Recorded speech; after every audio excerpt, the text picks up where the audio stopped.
Aujourd'hui, je vais m'amuser à contredire tous ceux qui disent que guérir de troubles d'anxiété, c'est impossible. Parce que je l'ai fait. Donc, je vais t'expliquer les 4 étapes du processus. D'ailleurs, moi, c'est Arthur. Je fais un post par jour pour t'aider à mieux comprendre tes émotions. Si ça te chauffe, abonne-toi. Donc, la première étape, c'est la confusion. Tu découvres quelque chose de complètement nouveau, soit très rapidement, soit au fil de plusieurs années. Pendant cette phase, tu as besoin d'extérioriser à balle. Et c'est bien de le faire. Donc, au début, avec tes amis et des proches, ou dans les commentaires de vidéos comme ceci. Mais le but, c'est de rapidement commencer à faire ça avec un professionnel, donc un psychologue ou un psychiatre, en fonction de ton cas. La deuxième étape, c'est la recherche de compréhension. Donc, tu as compris et accepté ton diagnostic, et donc tu commences à accumuler des connaissances sur les mécanismes derrière ton anxiété. Là, mon conseil, c'est vraiment la diversité des informations. Pour moi, la méthode la plus efficace, c'est de croiser l'avis de professionnels de santé et d'anciens patients qui ont vécu ce que tu vis en ce moment et qui s'en sont remis. Les professionnels vont donner cette structure dont tu as besoin et aussi assurer ta sécurité. Et les anciens patients qui comprennent vraiment ce que tu as vécu vont pouvoir te donner des clés que personne d'autre ne pourra.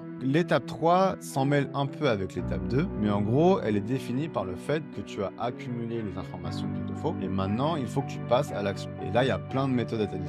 Thérapie cognitive, il y en a qui font de l'hypnose. Moi, déjà, ce que j'ai fait, c'est que tous les jours, je prenais un papier et un stylo et je bossais dessus comme je pourrais bosser sur un contrôle de maths. J'avais aussi une pratique rigoureuse de méditation qui alimentait ce moteur de guérison. Et à côté de ça, je maximisais ma santé mentale en arrêtant toutes les substances poison déjà, mais avec une bonne nutrition et en faisant du sport tous les jours. Et j'ai aussi redoublé d'efforts dans ma vie sociale. Puis après arrive l'étape 4 qui est la transformation. Ça, c'est l'étape finale de ta guérison, mais c'est aussi la plus chaotique. Tu as des hauts et des bas de malade, des périodes où ça va, puis des violentes rechutes. En gros, ta guérison ne devient plus linéaire comme pour les étapes précédentes. Tu commences enfin à saisir le rôle que ton besoin de contrôle et de certitude joue sur ta situation et tu commences à accepter un peu tout ce chaos. Et puis un jour, tu te réveilles et tu te rends compte que tu as pas eu de crise d'angoisse depuis un mois.